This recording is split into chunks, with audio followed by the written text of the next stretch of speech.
राज्यातील सर्व शेतकरी बांधवांसाठी आताची सर्वात मोठी आणि आनंदाची बातमी। शेतकरी बांधवांनो, ज्या दिवसाची तुम्ही अतिशय आतुरतेने वाट बघत होता तो दिवस उजाडला आहे। आज सरकारच्या माध्यमातून शेतकऱ्यांसाठी सर्वात मोठा ऐतिहासिक निर्णय घेण्यात आला आहे। नमो शेतकरी योजनेचा 9वा हप्ता महिन्यांपासून रखडला होता, त्याच्या वितरणासाठी आज शिक्कामोर्तब करण्यात आला आहे। याचबरोबर सरकारच्या माध्यमातून पीएम किसान योजनेच्या 23व्या हप्त्याला या ठिकाणी आज मंजुरी देण्यात आली आहे। आज तुमच्या खात्यावर तब्बल 4,000 रुपये एकत्रितपणे या ठिकाणी जमा होणार आहेत। ही बातमी ऐकून अतिशय आनंदाने उड्या मारायला लागाल इतकी मोठी ही बातमी आहे। त्यामुळे शेतकरी बांधवांनो, व्हिडिओ अर्धवट सोडून जाऊ नका, शेवटपर्यंत पाहत राहा। कारण कोणत्या जिल्ह्यामध्ये आज पहिल्या टप्प्यामध्ये वितरण होणार आहे आणि कोणत्या 3 महत्त्वाच्या गोष्टी तुम्ही केल्या नाही तर पैसे अडकू शकतात, हे सर्व तुम्हाला या व्हिडिओच्या माध्यमातून सांगणार आहे। शेतकरी बांधवांनो, सर्वात आधी हे समजून घ्या की तुम्हाला नक्की किती पैसे मिळणार आहेत।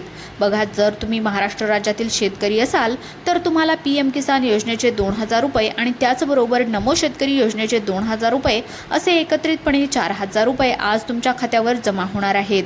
परंतु जर तुम्ही महाराष्ट्राव्यतिरिक्त इतर कोणत्याही राज्यातील शेतकरी असाल तर तुम्हाला फक्त पीएम किसान योजनेचे 2,000 रुपयेच मिळणार आहेत, हे लक्षात ठेवा। त्यामुळे महाराष्ट्रातील शेतकरी बांधवांसाठी हा सर्वात मोठा आणि आनंदाचा दिवस ठरणार आहे, कारण एकत्रितपणे 4,000 रुपये आज खात्यावरती येणार आहेत। शेतकरी बांधवांनो, आता सर्वात महत्त्वाचं म्हणजे हे पैसे सरसकट सर्व 36 जिल्ह्यांमध्ये एकाच दिवशी वितरित होणार नाहीत। कारण काय तर डीबीटी प्रक्रिया एकाच वेळी इतक्या मोठ्या प्रमाणावर राबवणं शक्य नाही। त्यामुळे सरकारने निर्णय घेतलाय की आज पहिल्या टप्प्यामध्ये 12 जिल्ह्यांमध्ये वितरण करायचं, उद्या दुसऱ्या टप्प्यामध्ये पुढील 12 जिल्ह्यांमध्ये वितरण करायचं आणि परवा तिसऱ्या टप्प्यात उरलेल्या 12 जिल्ह्यांमध्ये वितरण पूर्णपणे करायचं, असं 3 टप्प्यामध्ये संपूर्ण महाराष्ट्रातील 36 जिल्ह्यांमध्ये वितरण। त्यामुळे शेतकरी मित्रांनो, आज तुमच्या खात्यावरती पैसे आले नाही तर काळजी करू नका, उद्या किंवा परवा नक्कीच येणार आहेत। शेतकरी बांधवांनो, परंतु हे पैसे मिळण्यासाठी तुम्ही 3 महत्त्वाच्या गोष्टी केलेल्या असणं अत्यंत गरजेचं आहे। या 3 गोष्टी जर तुम्ही केल्या नसतील तर 4,000 रुपये असले तरी तुमच्या खात्यावरती येणार नाहीत, हे पैसे पुन्हा रखडू शकतात। त्यामुळे या 3 गोष्टी नीटपणे लक्षात ठेवा। पहिली गोष्ट म्हणजे आधार लिंकिंग। शेतकरी बांधवांनो, तुमचं आधार कार्ड बँक खात्याशी लिंक असणं अत्यंत गरजेचं आहे।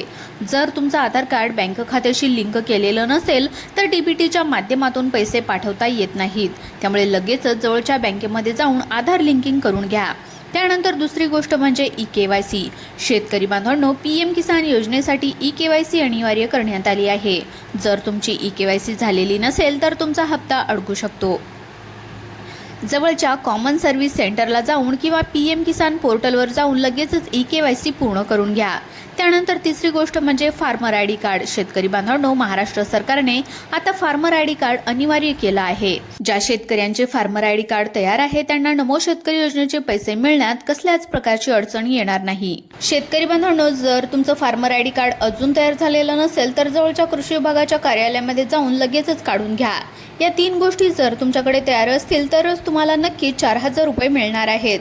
आता बघून घेऊयात कोणकोणत्या 12 जिल्ह्यांमध्ये आज पहिल्या टप्प्यामध्ये वितरण होणार आहे। शेतकरी बांधवांनो, आता मी 12 जिल्ह्यांची यादी या ठिकाणी सांगणार आहे। तुमचा जिल्हा यामध्ये आहे का ते नीट लक्ष देऊन ऐकायचं आहे। व्हिडिओ बंद करायचा नाही, शेवटपर्यंत पाहायचा आहे। पहिला जिल्हा सांगण्यात आलाय तो म्हणजे परभणी हा जिल्हा। परभणी जिल्ह्यातील शेतकरी बांधवांनो, तुमच्यासाठी अतिशय आनंदाची बातमी आहे। परभणी जिल्ह्यातील पात्र शेतकऱ्यांच्या खात्यावर आज 4,000 रुपयांचा एकत्रितपणे हप्ता जमा केला जात आहे। येथील बँकांमध्ये निधी हस्तांतरित करण्याचं काम जोमाने सुरू आहे। आज थोड्याच वेळाने तुमच्या मोबाईलवर मेसेज पडायला सुरुवात देखील होणार आहे। त्यानंतर दुसरा जिल्हा आहे अकोला हा जिल्हा। विदर्भातील अकोला जिल्ह्यातील लाभार्थ्यांची डेटा बँक अद्ययावत करण्यात आली असून त्या ठिकाणी पैसे वर्ग करायला मंजुरी मिळाली आहे। प्रशासनाने या जिल्ह्यासाठी निधी आधीच वितरित केला असून बँकांनी तो लाभार्थ्यांच्या खात्यावर पाठवायला सुरुवात सुद्धा केली आहे। कापूस उत्पादक शेतकरी बांधवांनो, तुमच्यासाठी हा सर्वात मोठा दिलासा ठरणार आहे। तिसरा आहे बीड जिल्हा। मराठवाड्यातील बीड जिल्ह्यातील पात्र शेतकरी बांधवांसाठी सरकारने विशेष निधीची तरतूद केली आहे। डीबीटी प्रणालीद्वारे ही रक्कम थेट त्यांच्या खात्यामध्ये जमा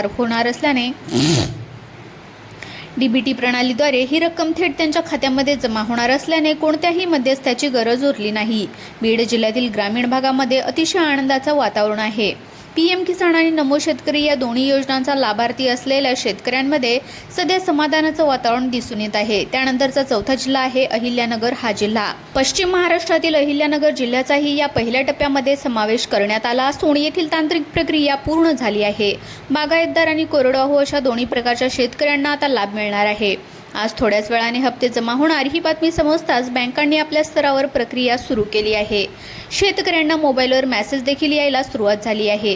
त्यानंतरचा पाचवा जिल्हा आहे जळगाव हा जिल्हा। उत्तर महाराष्ट्रातील जळगाव या जिल्ह्यामध्ये सुद्धा वितरण प्रक्रिया राबवण्यामध्ये येत आहे। या जिल्ह्यातील बँकांना पैसे जमा करण्याची ऑर्डर सरकारने आजच निर्गमित केली आहे।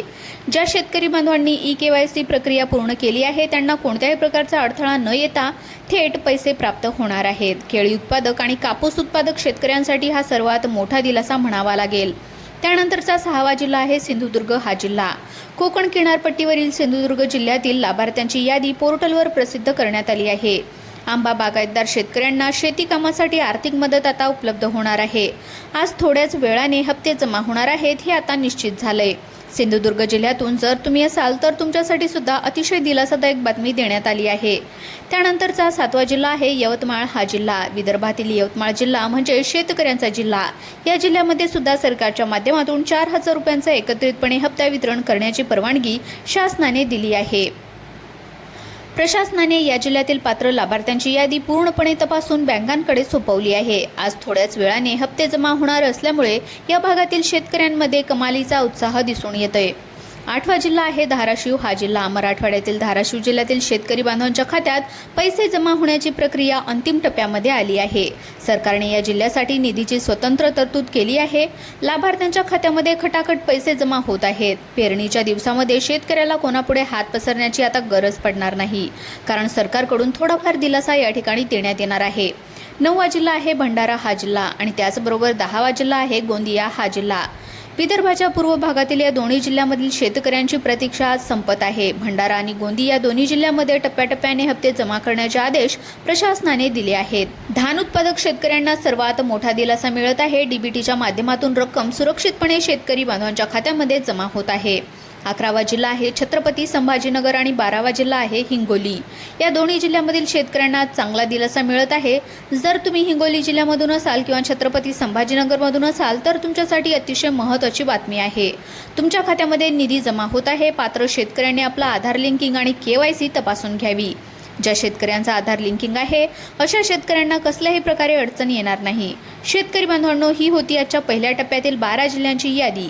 या 12 जिल्ह्यांमध्ये आज 4,000 रुपयांचा एकत्रितपणे हप्ता जमा होत आहे। जर तुमचा जिल्हा या यादीमध्ये नसेल तर काळजी करू नका। उद्या दुसऱ्या टप्प्यामध्ये आणि परवा तिसऱ्या टप्प्यामध्ये उरलेल्या जिल्ह्यांमध्ये वितरण होणार आहे। शेतकरी बांधवांनो, आता सर्वात महत्त्वाचा प्रश्न म्हणजे हे पैसे का रखडले होते, तर याचं उत्तर सुद्धा तुम्हाला माहिती असणं तितकंच गरजेचं आहे।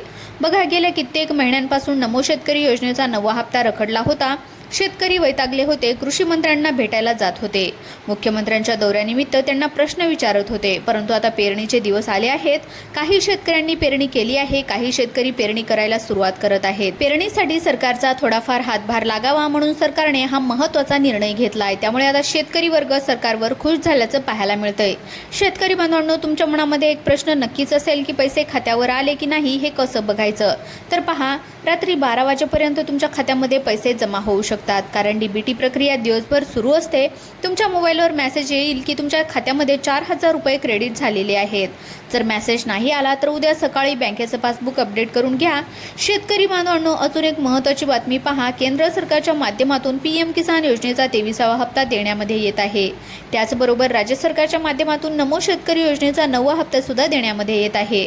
या दोन्ही हप्त्याचे एकत्रित 4,000 रुपये आज तुमच्या खात्यावरती जमा होणार आहेत। पेरणीच्या दिवसामध्ये हे पैसे तुम्ही बियाणे खरेदी करण्यासाठी, खतं खरेदी करण्यासाठी आणि पेरणीच्या खर्चासाठी सुद्धा वापरू शकता। सरकारने तुमच्या कष्टाला दिलेला हा सन्मान खरोखरच कौतुकास्पद आहे। शेतकरी बांधवांनो, शेवटी एक महत्त्वाची बातमी आहे। जर तुमच्या यादीमध्ये नाव नसेल किंवा पैसे आले नसतील तर काय करायचं, तर पहा, सर्वात आधी पीएम किसान पोर्टलवर जाऊन तुमची स्थिती तपासा। जर काही तांत्रिक अडचण असेल तर जवळच्या कृषी विभागाच्या कार्यालयामध्ये जाऊन तक्रार नोंदवा। ई-केवायसी नसेल तर लगेचच करून घ्या। आधार लिंक नसेल तर बँकेत जाऊन करा। फार्मर आय डी कार्ड काढलेलं नसेल तर कृषी विभागामध्ये जाऊन करून घ्या. या सर्व गोष्टी केल्या तर तुम्हाला नक्कीच पुढच्या यादीमध्ये स्थान मिळेल. शेतकरी बांधवांनो, ही बातमी तुमच्या सर्व शेतकरी मित्रांना शेअर करा, जेणेकरून त्यांना सुद्धा या हप्त्याची माहिती वेळेमध्ये मिळेल. आतापर्यंत तुम्हाला जी काय माहिती सांगितली ती सूत्रांमार्फत दिलेली माहिती आहे. अशाच प्रकारच्या महत्त्वाच्या बातम्या सर्वात अगोदर पाहण्यासाठी आपल्या YouTube चॅनलला नक्की सबस्क्राईब करून घ्या. बेल आयकॉन दाबा आणि हा व्हिडिओ तुमच्या सर्व शेतकरी बांधवांना आत्ताच शेअर करा. भेटूया पुढील व्हिडिओमध्ये. तोपर्यंत धन्यवाद.